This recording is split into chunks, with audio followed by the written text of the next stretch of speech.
Town of Mount Airy Planning Commission meeting for the month of April at 7:30. I call the meeting to order with the Pledge of Allegiance. Please rise. I pledge allegiance to the flag of the United States of America and to the republic for which it stands, one nation, under God, indivisible, with liberty and justice for all. As always, I thank those in the public that have taken the time in their evening to come and join us tonight, and also to those that are participating via live stream from the Carroll County Media Center, and thanks to them for providing that service. Our first order of business on the agenda is the approval of the minutes from our last meeting, which was March 31st, 2025. And as I always do, I'll pause for a moment before I'll take a motion for either approval or disapproval. And then after a second, we can discuss any edits or additions to the minutes before us.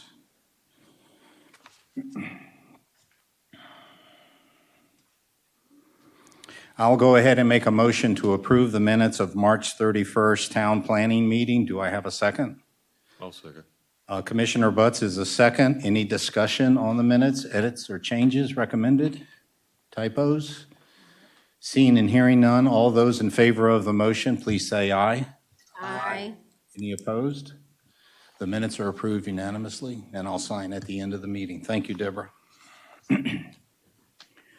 The next part of the agenda, as always, we allow time for citizens who are here tonight to make public comments.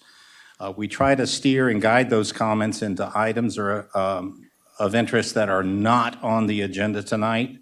When we get to the items on the agenda tonight, then of course I will do my best to remember to allow the public to offer some comments. But again, this is the time for citizen comments on items not included on the agenda. Is there any interest in the audience tonight to make public comments? Once again, any interest to make public comments?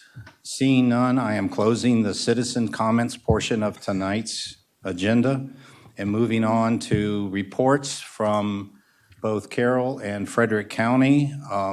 Our Carroll County planner is still in vacancy, and they are actively up in Westminster trying to fill that position since Hannah Weber left us some months ago. But I believe, John, correct me if I'm wrong, you're still in discussions with them and they still provide us information? Correct, and there is a report from Carroll County in your packet, basically talking about water and sewer, an update from Andrew Gray, a housing study from Tiffany, and some text amendments that are moving forward through Carroll County. And of course, their annual report as well. I can try to answer some questions if you have any, but if you have questions related to this, I can convey them back to Carroll County. Any questions from the commissioners regarding the Carroll County information? I have one quick note I'll offer to the commissioners and to John, and that is I have been contacted. This is in regard to the very top portion where it speaks of housing study and the efforts for them to draft a new master plan with a housing element. And so Ms. Fawcett, the point of contact that is in this report, contacted me and asked if I would join the countywide effort on creating the housing element portion of Carroll County. Unfortunately, the dates that were required for me to attend every one of their meetings to form that draft conflicted with other events that I had in my calendar.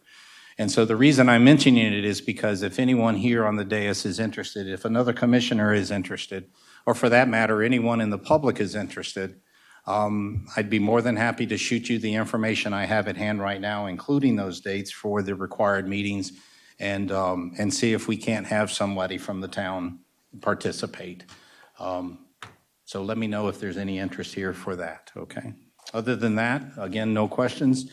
Then we'll move on to the Frederick County liaison for the Planning Commission, and that is Ms. Vanessa Moreno. How are you tonight? I'm good, thank you. Super.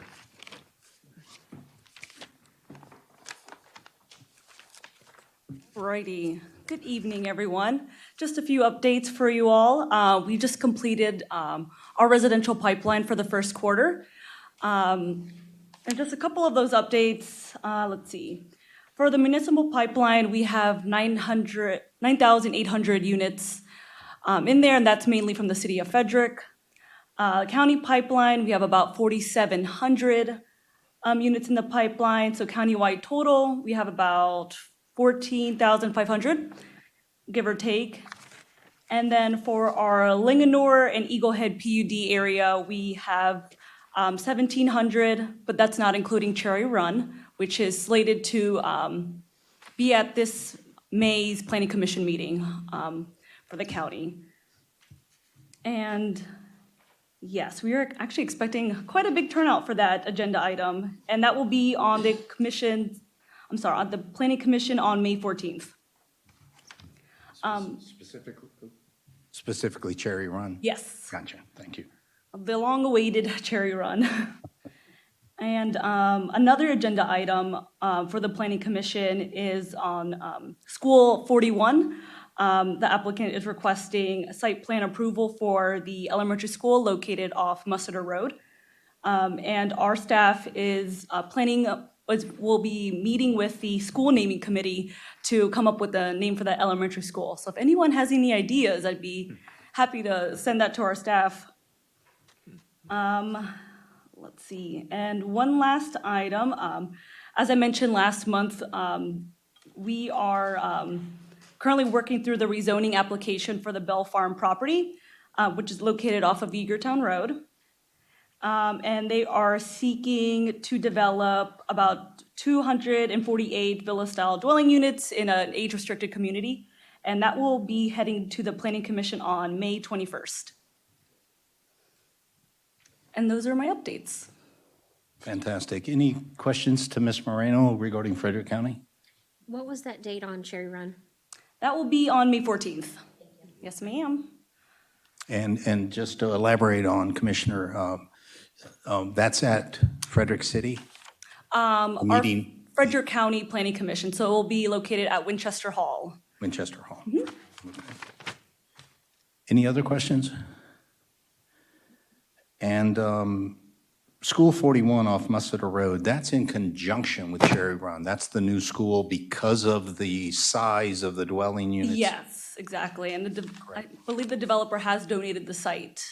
Right. So, yes. And that's, again, for those that haven't been tracking with us, this is a sizable new development in the vicinity of Newmarket. And obviously, this commission's focus is on all activities, development regarding Frederick County, but of course, logically, we're most concerned with those that are proximate to our western boundary of the town, Newmarket, Linganore area. And so Ms. Moreno has been keeping us dialed in to all things that are going to expand the dwelling unit size, the population, the services of that nearby area, and we'll just have to keep an eye also on what could be the impacts. Right, absolutely. That's part of our job, so.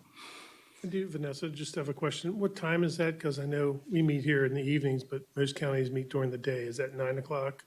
We start around 9:30, and I think since that will be, we are expecting a larger turnout, that probably will be one of the first items to be addressed on that Planning Commission meeting. Are those meetings broadcast?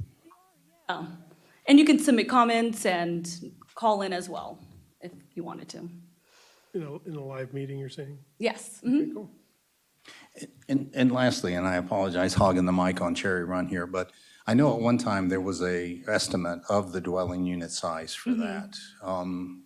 And so I don't want to share it because I probably am off the mark. Do you happen to have it, and can you share it before?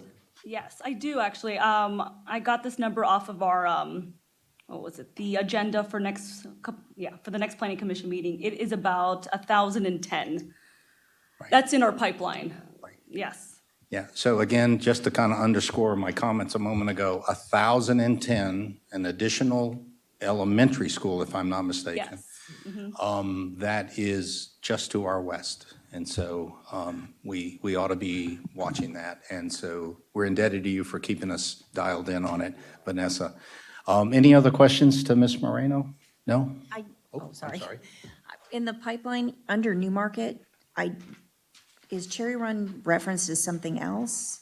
So Cherry Run is actually listed within our county's section of the pipeline, just because we have a whole section with the Linganore PUD area. Oh, so it's on the third. Oh, okay, thank you. Yeah, of course. And I actually have, I saw on the agenda, there was, the last pipeline was referenced from December 2024. I do have the most recent pipeline available if you'd like me to send that as well. Oh, okay. Yeah, that'd be great, thank you. Fantastic information. Vanessa, thank you so much. Absolutely, thank you.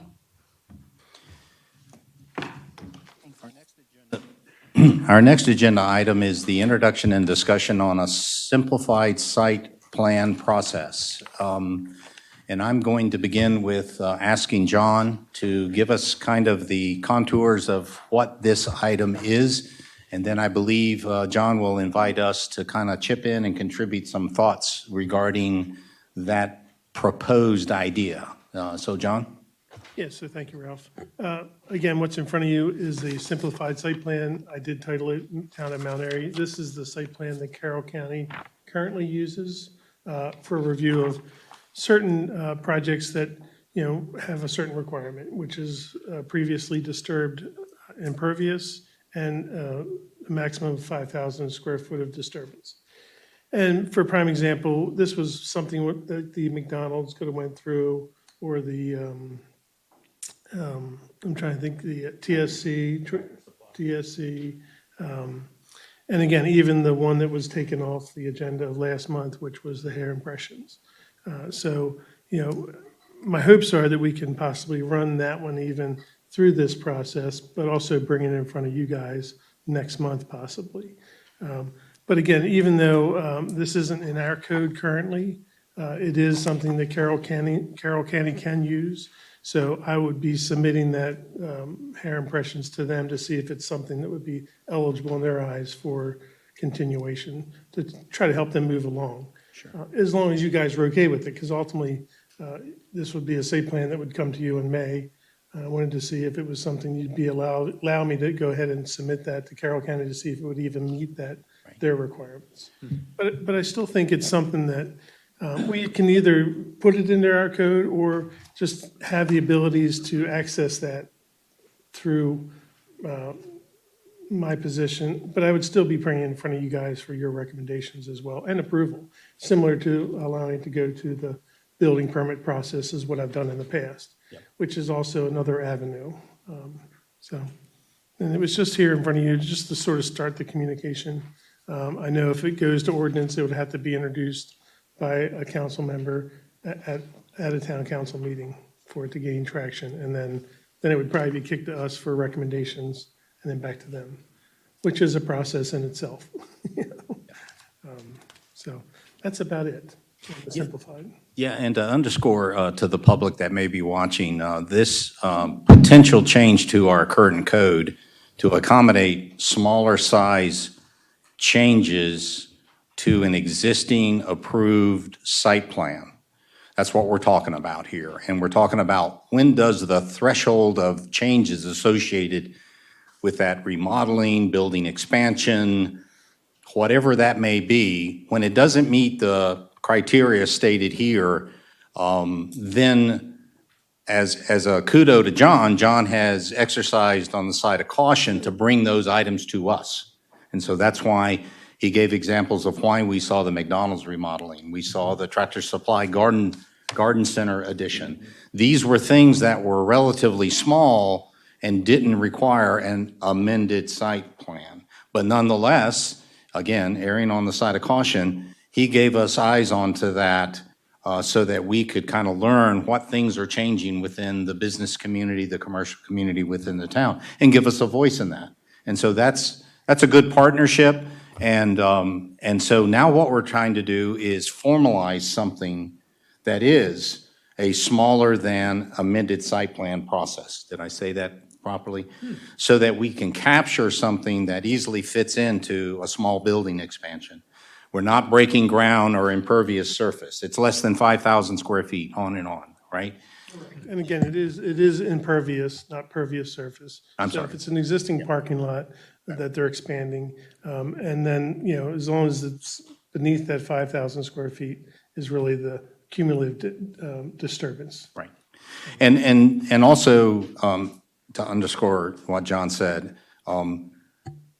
it is not this commission, it's not any volunteer commission's business to write new code, which is legislative action. That is the business of the elected council in their deliberations. And so I'm just saying that just to make aware that when that draft simplified process, or whatever title it is for these smaller developments or smaller improvements occurs, it is coming to us for another review out of the council's deliberation, if I'm accurate, Jason. Councilmember Evans, I'm sorry. And so we'll see this again after it matures through the council deliberation and the town attorney, who will form that ordinance accordingly to capture that process. So with all of that, I don't know, I'll open the dais here to anyone who wants to comment on what this very, very beginning draft process is. I believe, John, you said this was, the seed of this is coming out of Westminster? Yes, this is out of Carroll County. out of Carroll their- County. Their code and their process. Again, I did modify some of this to be more tailored towards Mount Airy. The big thing is the steps, like, typically if this was Carroll County, it would be presented to the Bureau of Development Review. It would be assigned a simplified number, which is an SF number, and then it would be distributed to all these agencies in the town and the county for their review and comment back. It usually is a 2-week process to get comments back on a simplified site plan. It sort of comes in at a different entry point into review. It's more of an expedited review. But again, ultimately, I would still want to bring it in front of you sort of concurrently with these reviews happening. And it might be that it might happen, it might take a month then for us to look at it and still get but comments would still be coming back from all these other agencies as well. So it's really timing wise is when I'd bring it in front of you guys. And it might be that maybe the preference would be to allow us to move through the simplified, and maybe I bring it back as a informational and say, hey, this project's going through the simplified plan. If there's any additions you want to do to that site plan or modifications to that, as long as it doesn't exceed the 5,000 square feet, it can still go through that simplified plan. Yeah. So it's just to help the businesses sort of expediting some of their minor revisions to their property. And in that context, and I'm just being totally transparent here, if it falls short of the necessary amended site plan, this could be handled on one side of this argument as solely the zoning administrator's review and action. You follow me? And the town engineer as well. And the town engineer, and then to proceed directly into permitting for that desired improvement, expansion, whatever it is, the smaller effort. On the other end of this, we're involved through a official formal process to have eyes on it again, to comment where necessary, and to help guide the yes or no or the changes necessary with that first plan, that first improvement plan. So think about it. If there are no comments with regard to this really beginning draft, because I reiterate, we're probably going to see this again if it matures through council. It'll come back to us as you are used to for review and recommendations. Is it fair to ask, and I'm not asking for a motion or a vote, is it fair to ask that there is general approval for proceeding with such a simplified process? Is there anyone that has reservations about creating this? I have a little bit of reservation. Sure, Commissioner Beineck. So my reservation is that I want to make sure that we're still seeing whatever's being requested. Sure. Making sure that it's falling within our guidelines of, signage, et cetera. Because you look at several of our plazas, we have different signage size, we have different font, we need to have some type of unity. Sure. So I want to make sure that things still come to us still, regardless of this plan. That's my concern. Gotcha. Well, Any other input on, I just wanted to comment to that. So let's take the hair impressions, for example. I was taking it in front of you guys last month to sort of start that process to say, hey, is this okay if I just send it to building permit? And then right then is when you would have had an opportunity to speak about it or make comments about it. It wouldn't come back to you for a concept or a final. It would just be that one dip of the ice cream scooper.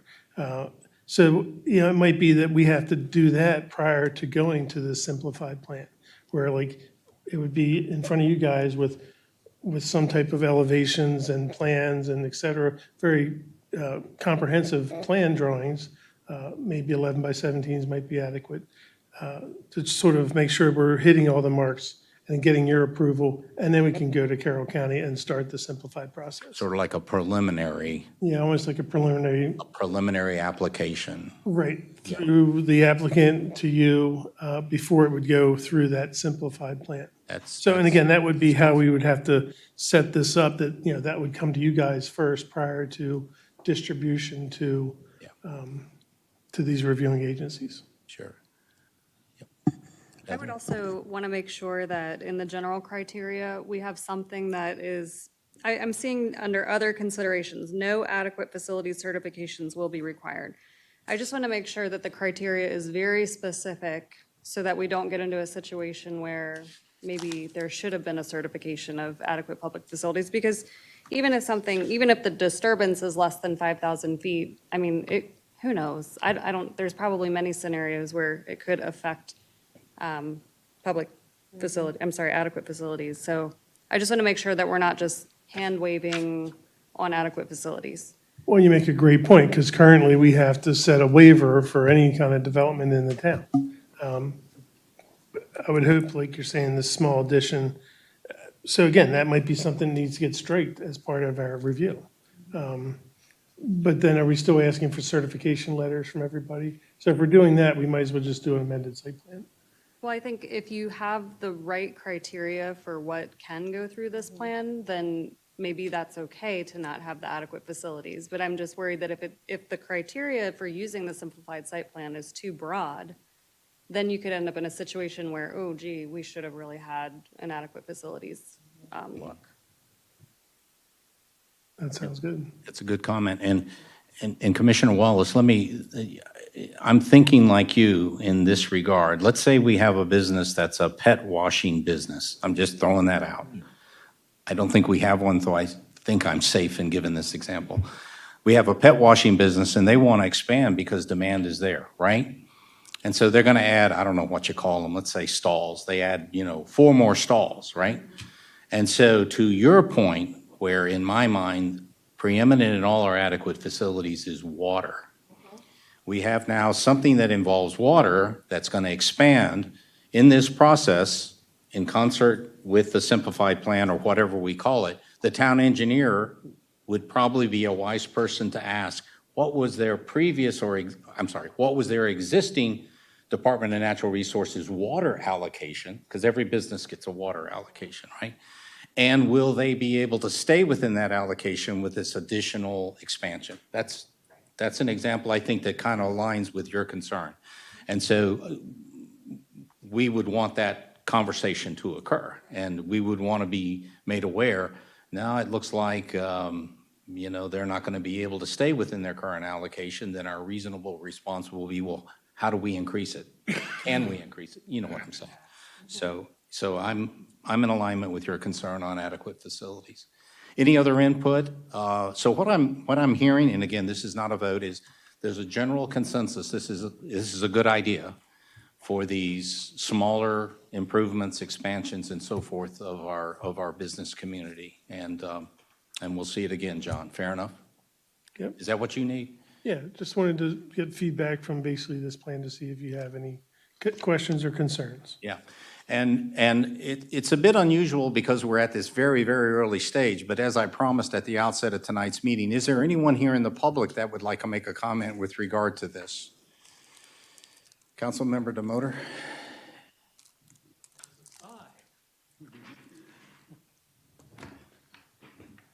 All right, thank you. Stephen DeMotor, 32-year resident and council member So I haven't spent a lot of time on this. I just kind of scanned through it. I wanted to offer a couple comments on it. One, in general, I'm very supportive of the concept. I think in terms of, working through small businesses and their needs, I think we need to factor in, the scalability of a project, the context of the project, the size of the project, and have a process that can facilitate timely review in a simplified manner. So I like the concept. A couple quick comments. Thoughts about adequacy of public facilities and things like that. I understand the need to think about those things. And again, I'm just talking out loud. I'm not saying this is how you would do it, but you could put something in here that's a qualitative statement that says, a screening for potential adequacy of public facilities, issues should be conducted or something like that. And the point would be the town planner and the town engineer would think through all that, kind of do a qualitative review, and then that would be part of the package that might come before you to show that's kind of been looked at a high level or a qualitative level, and then you all can make a judgment on that. Another question, does this really need to be an ordinance in the code? And maybe it should. Or should just be a town process or a town procedure that's formalized, but it has a procedure number on it, and that's your procedure, and it's an official town procedure. Maybe you don't need it to be an ordinance and be in the code, but that's for everybody to think through. And then the last main comment would be, informally talking with the town planner, it sounds like this general simplified process has been applied by the town for internal town projects, so to speak. So my point is, there is a little bit of a track record on this and an experience base. What I would encourage you to do is not hold this up in its application until you had a formal ordinance. If this has already been applied by the town and they have experience in it, I recommend that if you have a project right now that's under consideration that could fall under this procedure, go ahead and apply this procedure right now to that project. Because in many ways, that's kind of a trial use. And then the lessons you learn from running that project through this process will help inform you and allow you to write an even better procedure or ordinance, if you see what I'm saying. So I guess what I'm trying to say is, if you've already used this somewhere in the town and you think it's viable, and this is a county approach, then don't hold up any projects that might be in the queue. Go ahead and apply it with these thoughts in mind, and then the lessons learned from that application, you can have a stronger procedure.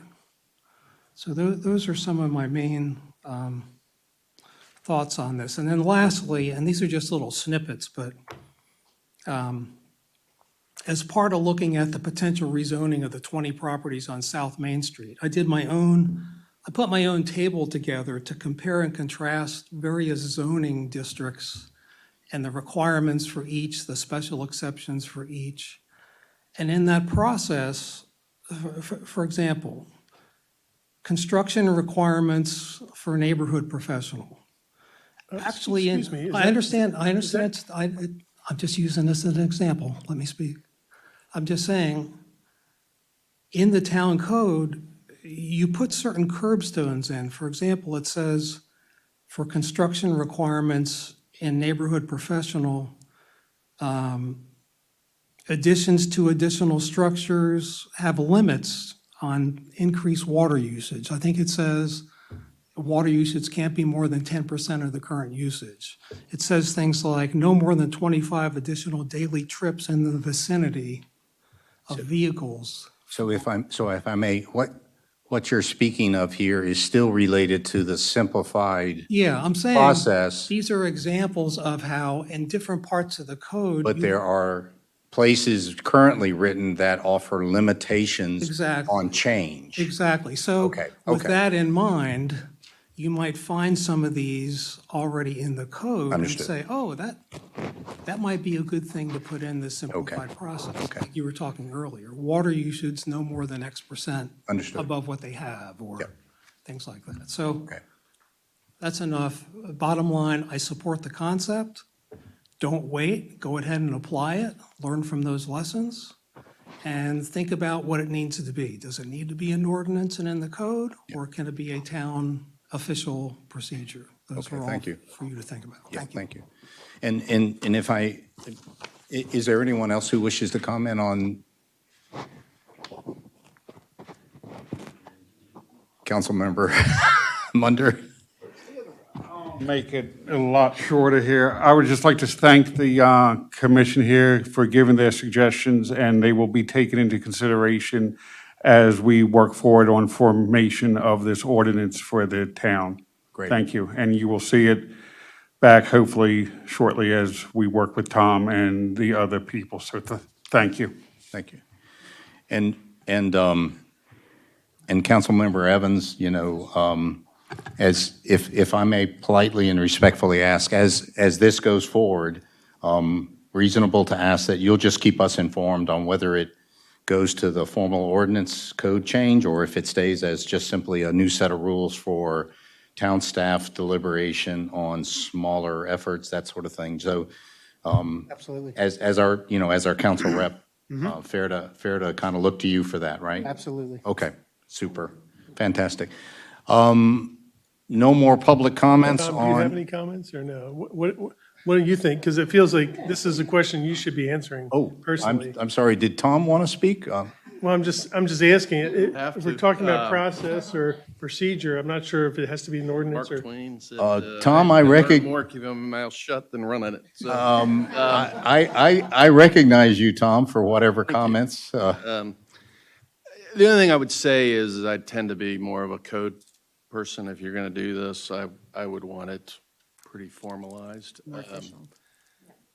It's not saying it can't work, not saying that there aren't situations where you have in the code, by way of example, you say merely, that I'm using this as a hypothetical, the planning commission can delegate under these circumstances the review of site plans and things like that.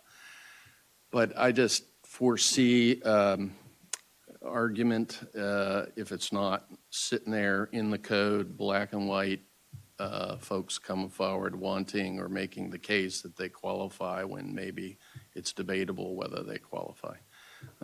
That's the only thought I would offer on that. The code would kind of cover us. Well, it just defines in a very formal way, and hopefully in black and white if it's written correctly, what are the qualifications to qualify for this process, this sort of, I don't know, expedited process, if I could call it that. Just my thought. I tend to like that kind of stuff in the code and in black and white, so there's no argument what it says and who it applies to. Yeah, and it's consistently followed. Yes. It's documented. Yes. Yeah. Okay. One more shot at any other comment? This is a good thing from Ralph Gent's standpoint. I can see the goodness in it for many reasons expressed here. There are some elements of it that, we need to have in this new process. But I think we can develop something that is consistent, addresses these smaller improvements, and still allows the business community to expand, and it's faster than an amended site plan submission. So, okay. I'm going to close this agenda item and move on to the next one, which is a discussion again on something called food truck regulations. As I did before, John, if I could ask you to introduce this to us? Sure, and again, this was sort of, I was concerned, I had some individuals come and ask about putting a food truck on a public parking lot. And it made me think, I really need to think about how we have any regulations. And I really couldn't find any true regulations in our code.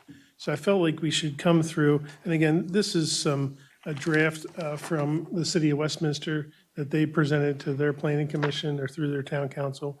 I'm not sure, I don't think this was adopted, but I think it was just more of a concern of, I didn't want to, I mean, Food Truck Monday is doing great. I think it brings people downtown. Hopefully they're spending more money, and that's the whole intentions from AMSA. It is a town-sponsored event.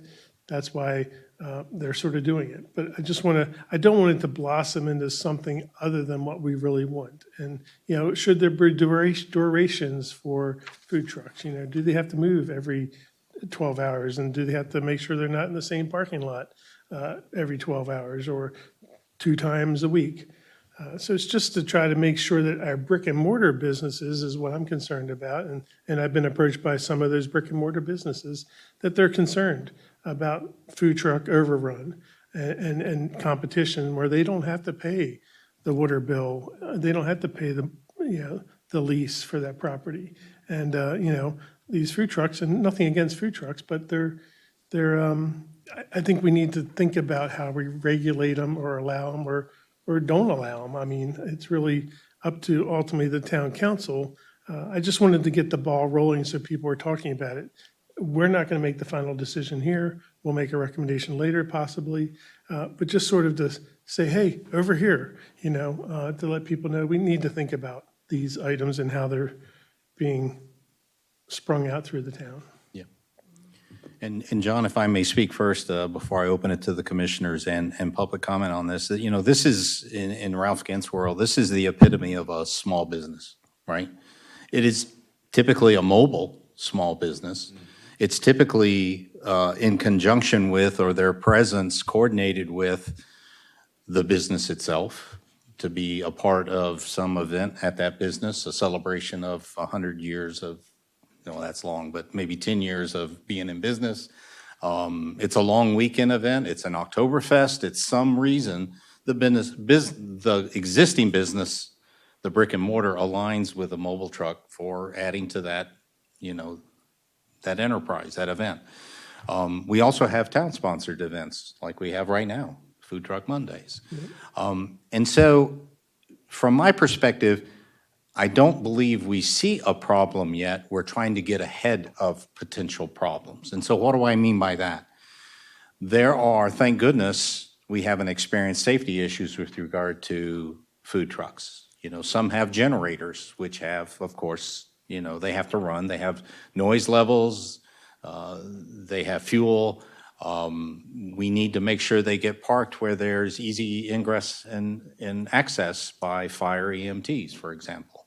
And so on and so forth. Some of them have propane tanks. Is that an issue? Some of them have electrical hookups. Are they done properly?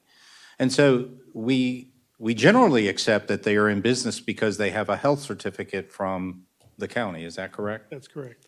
Right. So they don't even enter into our concern or review, or I'm going to use the word because I don't know if we'll go to that point, or inspection for various elements of safe operation. We don't even go into those considerations unless they have, in fact, a legitimate health certificate and business license. Correct. So I'm beyond that, okay? If they don't have that, then we don't deliberate any further, of course. But this is what this is about, if I'm correct, John.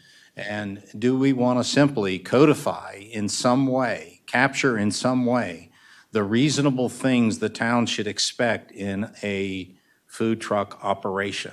And I think I'll end by saying this. Food truck can now take several forms. A food truck can be a wholly enclosed, self-contained, on its wheels food truck, the typical food truck. We can also see food service in a mobile sense from a trailer that opens up and provides, some kind of food service through a trailer window. We also see, of course, we're all familiar with the trailer that has the large barbecue grill and folding tables around it where brisket is offered, barbecue sandwiches. So it's the array of all that brought in by licensed, health-inspected vendors that I think we're kind of, do we need to have something? Because right now, to reiterate what John said, there is no regulatory wording in the town regarding that commercial activity. Correct. So that's where this begins. And again, to reiterate, coming off our first discussion, this now will go through council deliberation to try to put some contours to it. And then if I'm accurate, it would then possibly bounce back to us for a review and recommendation for any refinement, if that's fair. So John, am I accurate in everything I've said? That's correct. Okay, so I'll shut up and just ask, any commissioner express concerns with regard to moving forward with a food truck code or ordinance or regulatory wording of some sort? I just have a question about what the driver is. Is it a perceived issue or is it an actual issue? Because we've had the food trucks for, on a seasonal basis for a long time now. So I think in my mind, it's driven by the volume of food trucks that now are offered across the county.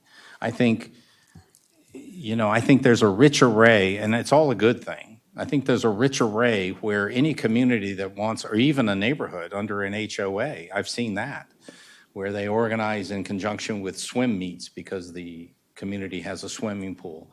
And they bring in everything from Greek food to barbecue, you know what I mean.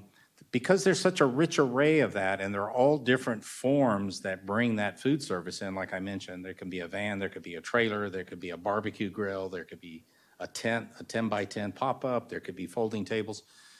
I see that as all in need of making sure we don't have those services in an unsafe manner. So I'm strictly coming at it, Commissioner Wallace, from let's try to not be over-regulatory on what we want them to abide by, but at the same time, let's get ahead of the propane tank that isn't connected properly and has a problem, or a gas line because inside of that trailer is a gas-fired grill, or a generator that's improperly fueled. These are the things that I'm just concerned about and kind of supporting this, if that's a good answer for you. Yeah, I don't disagree with you, but the question is, whose burden is it to then enforce those things? I mean, you can have a code that says they have to have a working propane line or whatever, Right. but at the end of the day, is someone going to go out and inspect all of those things? And Point well made, and now you get into the part of where's the role within the town or in partnership with other town elements, the fire department, for example, et cetera, et cetera. Yeah, so careful what you put in the code because somebody's got to do it, right? If it gets down to, and that's why I was cautioning about using the word inspection, because that implies someone physically going there and saying, before you provide the food service tonight, I've got to go down through this checklist to make sure everything's safe. And so I follow you on that, and I think that, John, I mean, that element of can we do it from a manpower standpoint or a staffing standpoint, it's part of the issue, isn't it? Yeah, exactly. I mean, and really my biggest concern and why we bring this up is, like you're saying, that one individual asked me if they could park on the parking lot and just park their food truck there 24/7. And I said, there's nothing in the provisions in the code that guides me. So, as much as I want to say no, I almost have to say it's okay. But again, I think, I'm still thinking of the businesses that are paying for, their lease that's $5,000 a month. The parking or the health sanitary, et cetera, those type of things. so my concern about that is that it's anecdotal. I would want to see evidence that it's actually hurting business and not actually drawing business. Okay. Because you're drawing more people to the downtown, and maybe they get there and they're like, I don't like any of the food trucks, so I'm just going to pop over to one of the local restaurants. And some of the food trucks are associated with an existing brick and mortar business. So I understand the point about parking in a public parking lot and, something. So I would say, if anything, it should be as least restrictive as possible. I just don't think we should over-regulate on small businesses like that. Sure. So I'd like to add to that too, is that who are we to inspect somebody's gas line? Who are we gonna have somebody certified that says that's actually connected correctly? That puts us at liability if we're saying we are looking at it, John, and maybe he doesn't have the certification to go and do the inspection. That's really on the health, I would assume, the permit process, and with the health department and with their insurance and all of that other, they regulate their food trucks. That's not our job to regulate what they have and don't have.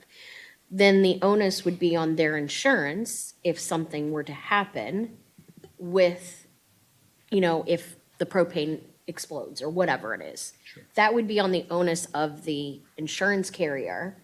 But would it be reasonable to ask if they are bonded and insured? I mean, they would have to show their certificate. I mean, of course. Yeah, So as- are we talking about just municipality property and not like you're talking liquidity or any of those other, non-public town-owned land? We're regulating this. Because if we're regulating this for private property, that's not us. I don't agree. Again, it's, so if a food truck comes in and leaves, I don't think that's an issue, right? I mean, I think that's what a food truck is. Right. But if you have something that's permanent or semi-permanent, that potentially changes that site plan, just like a simplified site plan. Anybody who does work on their property or does business out of their property has to have some type of site plan or approval by the Board of Appeals if you want to run a daycare out of your house. Citizens get notified around them so they know what's going on in their business or in the house right beside them. So I think that process needs to be quantified somewhere, like people, trailers aren't parked or vehicles aren't parked 24/7, like on public property, private property, so if we had 4 food trucks that wanted to move into the Walmart parking lot and set up shop and have a permanent connection, do we want to allow them to stay there permanently? I mean, how are they getting their water? How are they discharging their wastewater? How are these things being handled? I think some type of draft regulation, again, it's ultimately up to the town council to determine if there is any type of food truck ordinance that needs to move forward,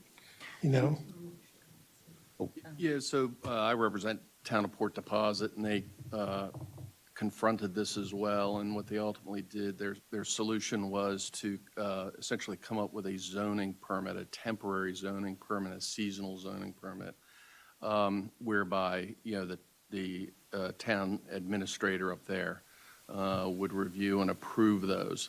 So it wasn't so much looked at as a health issue, except beyond just the general requirement that they be, properly licensed, properly inspected by the health department, which the municipality really doesn't get into inspecting or checking the lines. The concern there was more of a zoning issue, that it can be a little bit unwieldy to have a business with one zoning permit with the right to use the property commercially in one way, hypothetically a grocery store, and then have a food truck parked out front with a different, perhaps in some ways more intensive use, perhaps, depending on the food truck, I guess, and the location and all of that with, traffic and things like that. Port Deposit has a very narrow downtown area, so the concern was, choking off traffic, having too many there at one time. And again, some of the brick and mortar businesses did complain a bit about it. They didn't want them banned, but they said, we've got to do all of these things to get us up and running and licensed, and we have to have a zoning permit, is it fair to have, in fact, detrimental to have, folks basically running the same business, but without having to at least obtain a zoning permit. So those were the concerns. It seems to have worked out pretty well, the sort of scheme that they opted for. Gotcha. Can we see that? Sure, it's, I think John may have already pulled that, or maybe Heather did, maybe? I can't remember. Yeah, so it's It'd be nice to available just- online, but I can send it to you. Oh, okay, It's, yeah. I think it's It'd be called the nice to see what they did. seasonal temporary zoning permit or something along those lines, special events, maybe. So is it something where like all the food trucks just kind of said, hey, I'm coming, and the town knows that they're licensed, certified, inspected, all Yeah, of that? now the sounds a little more narrow. I think it's titled seasonal or, but it's really a temporary zoning permit. Years ago here, we had an issue with fireworks around the 4th of July or out leading up to, I guess, the 4th of July, where a fireworks business would want to, operate a semi-permanent business in one of the grocery stores, I forget which one. And at the time, we really didn't have anything, with how to deal with that. Because it was a very different use and could be, add to the impacts or intensity of the use at a particular spot. So I think what we ended up doing, and I think is still done today, is they do get sort of a special or limited temporary zoning permit to operate that. Yeah, and we just approved one for the Walmart Shopping Center There's a Yeah. Walmart. for TNT, I think it was, or Black Cat, I forget. And So Tom, so we have one brick and mortar place right now in town that has their own food truck. So are we now saying that that brick and mortar cannot park their food truck if it's not in use right outside their business? Is that what this is leading up to? Well, I don't know, and frankly, I don't know that Doesn't the know. port Okay. deposit ordinance really addressed that particular. again, I don't mean to, yeah, but I think this is all at the very beginning. Right, no. Yeah, yeah. I'm But- just trying to understand. But no, you bring up a good point, because I think examples like that, which are real examples, are going to be part of the council's deliberation on whatever that draft document says, because we do have numerous real examples. Like I said, Food Truck Mondays, we have food trucks that go over to the farmer's market on Wednesdays and kind of hang off onto the side. We have a number of town-sponsored and private business-sponsored examples of food truck partnership. Yeah. Call it that.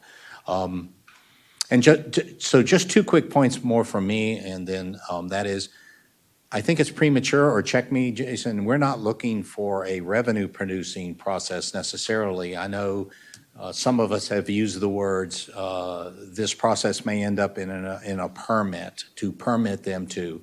I don't think necessarily that's our aim. Again, we're trying to be balanced with regard to allowing the business to do its business, but do it safely, is kind of my Cliff Notes version of that. It's not necessarily look for an additional permitting fee revenue or any of that.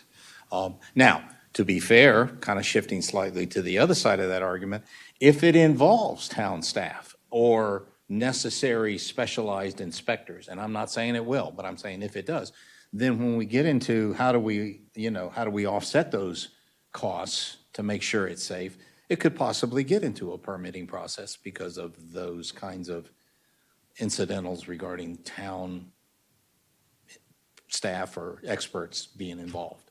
And so then the second thing I wanted to ask is, food truck ordinance, John, do you see it? Now, we cleared the air with regard to the simplified plan, the first topic, that would be something likely to involve the Planning Commission as it now becomes a process. To underscore Commissioner Bynak's comment, we would still want to see that. When it comes to whatever you foresee on the maturity of food truck regulations, I'm just curious, do you ever see that coming back across for Planning Commission? Probably not. Probably not. That would be handled at the zoning There administrator. you go. That's kind of what I was. Like any other permit. Yeah. Does any other commissioner see that differently? That food truck, whatever we call it, oversight, regulatory guidance process would be something necessarily, once it matures out of the council, it would come before us? Do you see any? Because Tom mentioned it became a zoning districting solution over, Port deposit. in his example, which would then, I would imagine, imply planning commission involvement. Well, the ordinance itself had to go to the, first to the planning commission for recommendations because it was a zoning chapter change, here being 112. For the first. So as an initial matter, it would, and, if there's an ordinance addition or change, it certainly would come before the planning commission for recommendation. Right. On that 112, chapter 112 change. Thereafter, port deposit, the ordinance itself basically said, the town administrator would review the permits and decide, whether they met the criteria. And I took Ralph's question as saying, would every permit have to come in front of planning commission for each additional unit? I misunderstood your question. I thought you were asking me, if this was to move forward, would each zoning certificate have to come in front of you? Just like, almost like the zoning administrator report. Would I be putting down here, X amount of food trucks were, approved? That's what I thought your question was. I'm sorry, I misunderstood. Well, my question was, as whatever is established in regard to this concern or this Ordinance. new ordinance or new regulation regarding that specific type of business, as an applicant comes into that process and fulfills whatever is resolved as reasonable to govern and inspect, et cetera, do you see any of that application coming before us for review or I'm going consideration? to stick with my answer, no. That's how I see it right now, Thought you again, could. without having the final words in front of me. And does another commissioner see it differently? No, I think we agree, or I agree that it's one thing for the code. If the code's being, enacted or something, then that should come to the planning commission for review. At the outset. Yes, Yeah. but not anything once Correct. that's passed, Correct. Okay, so as I did on the first, and I'm sorry, any other? No? Brian? So I do like Tom's idea of the seasonal permit for them, and no fee would be required, but it would be hey, I'm coming to town. It could be in the zoning report, right? You could just list the food truck in there. I think that if we're going to do an ordinance, we need to establish a guideline as to where the truck's going to if they're going to stay like on a semi-permanent, maybe we need to isolate a location as to where those trucks will stay, so they're not all over the town, sitting in parking lots or whatever. Like, there needs to be a designated location. Like, sure, the parking lot at Blossom Basket for the food truck Monday is great, but As long as you have the property owner's permission. as long as you have the property owner's permission to do that. Right. And it could, another potential location could be behind Liquidity. There's a large lot back there. You could have one or two food trucks to have a little bit of variety. So that would be just my comments on it, is that if we do the food truck thing, that inside the ordinance, we need to have a location where they would be, so they don't end up all over town. The second thing would be the safety of it. So if it needs to be a particular distance from a building to, just in case something were to happen, like it blows up. I would like to see that, as food trucks have wheels on them, and so do trailers. So they can move back and forth or sideways with, either under its own power or under the power of a truck. And one of my big concerns about the seasonal or, extended use is, again, I'll get back to the water, where the wastewater is going, grease traps. These are all items that really need to have answers before we allow them to move forward. And again, the health department does regulate a lot of that, but, they also have restrictions where they have to meet with the local ordinances or laws prior to opening. So, I think it's great, and that's where really the enforcement or inspection would happen at the health department level. But there are requirements that need to be met prior to opening to make sure they're in compliance with any local laws or restrictions. Yeah, so I looked up some information on the DC, because there's a lot of food trucks in DC. Okay. They need to have a vending business license and a mobile site permit and a vehicle registration, obviously, as well as all the health and food safety regulations met. Wonder what a mobile site permit is. Is that basically the temporary use zoning certificate? It actually, so it says, this authorizes the specific vehicle to operate at legal parking spaces, Okay, mobile site permit. okay. So if, let's say you're visiting the Smithsonian and there's a row of food trucks all along the side of the road or, everywhere, they have a permit to be on that side of the street or, particular area of DC, so they can sell their ice creams or halal meats or whatever that is. What my point was to get a particular location inside the town that's not obstructing traffic, that's not impeding like fire hydrants, that's not close to buildings that, could potentially cause chaos and fire, but also something that's available for EMS and fire to get there in a swift manner if that does happen. And, the ordinance should have some things like that baked into it. And, the permit process where it was seasonal, it could be 180 days, it could be, whatever it is, and they just recertify that permit at the end of that cycle to continue doing business. But they also have to, provide their licenses and their permits and all those things to the town so that we have that on file along with their permit to know that, hey, that you have an expired license or you have an expired, whatever, I need your updated materials or you can't do business here anymore.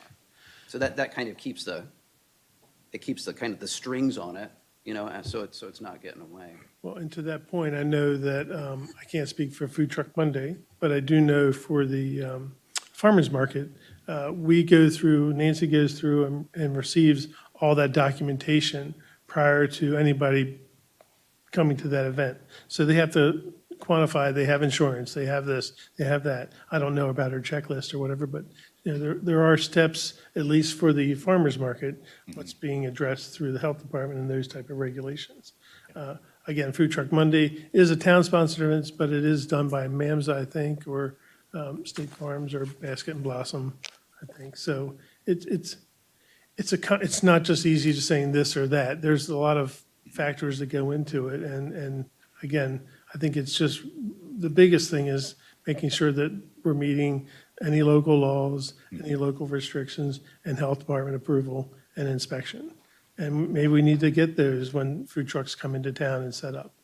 I don't know about Food Truck Monday. This is not my normal purview either. I'm just sort of trying to get the communications going, which is working, right? So we're talking about this. So I think that's great. Yeah. And John, I think, informed by our own experience that we've kind of shared here, informed by examples that Commissioner Beta gave, informed by the town attorney's examples, my guess is something now will find its way to be introduced to the council. Is that correct? I would think so, possibly, if they feel like it's a necessity. Right. Right. And then if they do believe it's a necessity and within reason, to go back to some other comments about, we want to balance this so that we don't overregulate something that doesn't need to be overregulated, but we do address reasonable safety-related issues, et cetera, et cetera.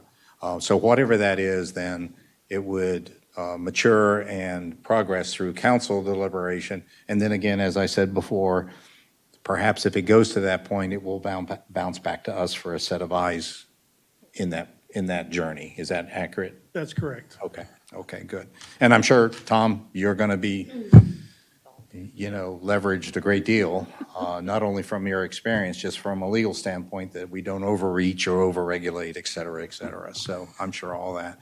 So I'm sorry, was there I just had one more thing. but- Sure, yeah. Oh, I was just going to say, there had been discussion about having no permit fees.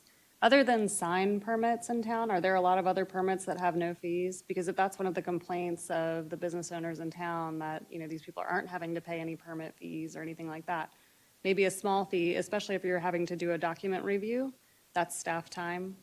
Maybe that's something that's warranted.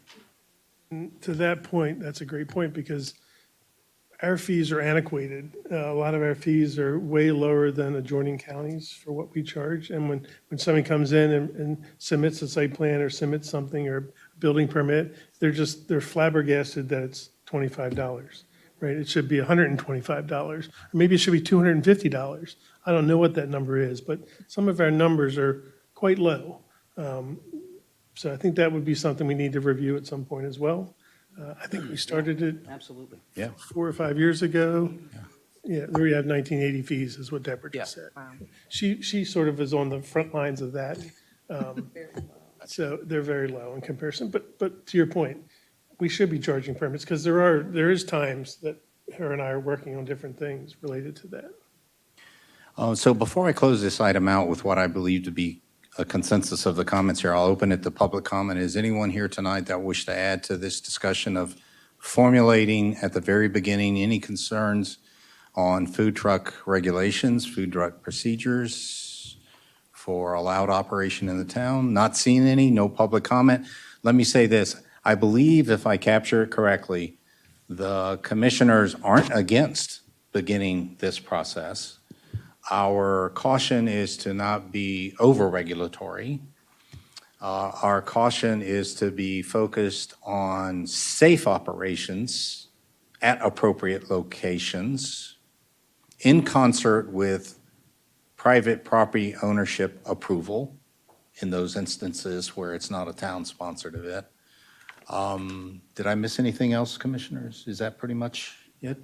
Is that sufficient feedback for you? Yeah, my phone didn't like that. But, yeah, that sounds good. Again, I think, I think that's exactly right. I mean, I think that's perfect. Okay. With that, I'm going to close the food truck regulation discussion and move on into reports and other business. And we'll begin with Councilman Evans and cast of the last council meeting. Sure. The council meeting was on April 7th, 2025. And I will start with some of the presentations that were presented. Mayor Hushhour proclaimed April Child Abuse Prevention Month. We had some members come in and we presented them with the proclamation. We also had a proclamation for Tracy Schaub, honoring her as the Maya Bulldog Baseball Commissioner and all the work she does with that.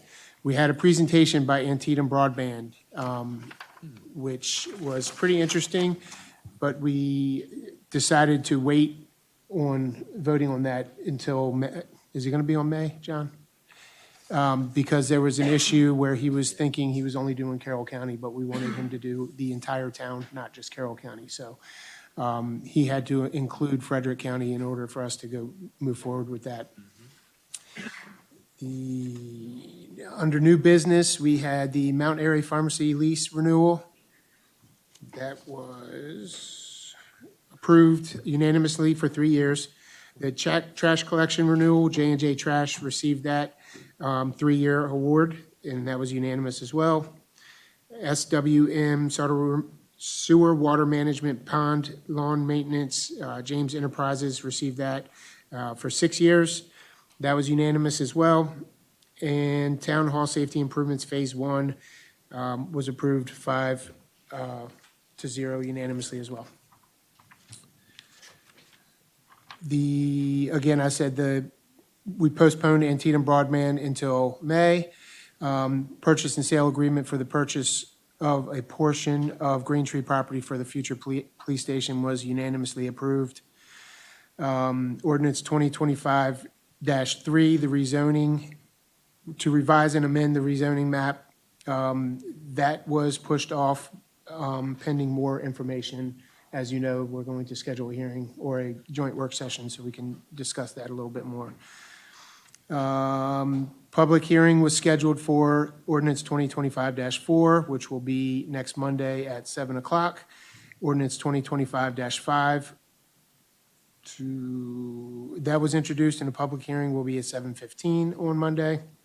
And ordinance 2025-6 to amend the election code in the emergency adoption for printing of ballots was 4 votes to 0. Mr. Demoter abstained since he is running for re-election. And that is all I have. Oh, I'm sorry. Chris Spall was reapproved to beautification, Amy Witter was reappointed to the Board of Appeals, and Patty Washaball was reappointed to the Board of Appeals as well. That's all I have for my report this month, pending any questions. And I'm sorry, go ahead, Commissioner Vito. I just one question about the future police station and the Green Tree property. Where is that going to be? That is going to be located on what was formerly known as the commercial portion of it. It's the portion that's up closest to North Main Street and the Gotcha. and the Candace intersection. Yeah, okay, so they're taking that element out of the mixed development element, and then they're just putting the police station there in the front. I think that's a fair description, and again, I'll give way to Councilmember Evans, but I believe saying what you just said in a slightly different way, the concept plan that we reviewed, which showed a commercial aspect of the MXU CC property, the commercial portion is now going to go forward as a town police station, excuse me. Yes, the almost 2 acres commercial site will be used for the police department. So there will, to say it completely, there will be no commercial portion of Green Tree. Yep. I'm glad that worked out, huh? And Took a while to get there. And Councilmember Evans, on one point that you made, I want to kind of like put a pinpoint on with regard to the commissioners. The tabling of the ordinance for rezonings is going to go forward now to a yet-to-be-announced meeting, a joint, I believe it was described as a joint workshop Yes. between the council and us commissioners to discuss those proposed rezonings that were in that ordinance. And so I believe I'm correct in saying we're anticipating some formal announcement of that meeting location and time. Yeah, I need to coordinate with Holly tomorrow, but I think it's supposed to be at the first, beginning of May, which is only a few days away, right? Right. Possibly next week, or Gotcha. the end of this week. Right. And so I just mentioned that to be keen to it in your inbox when that meeting is set on the calendar and location and time, so forth. The focal point is going to be based around the 20 properties on South Main, I think. I don't think there's a lot of objection to some of the other properties that are being rezoned. So I think most of it is going to be based around those 20 properties. Gotcha. So you don't think there's a lot of objection to the other parts of it, but I there may think still be some? there may be some questions. I don't think there's a lot of objection to most of it. But I'm speaking kind of for myself, as you know what I'm. Yeah. Yeah, but there was a question over here. I was just asking, so you're saying that you want to have the workshop in the next couple of weeks?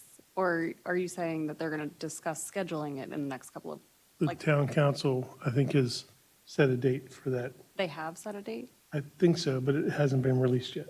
Right. Oh, 'Cause there's was it the date that a was lot sent of out other to people us with a lot of already? schedules up here as 'Cause well, so. I did approve the I two can only dates listen to that I one was- person at a time, so I'm not sure. Yeah. So let me, I started this and I'm sorry.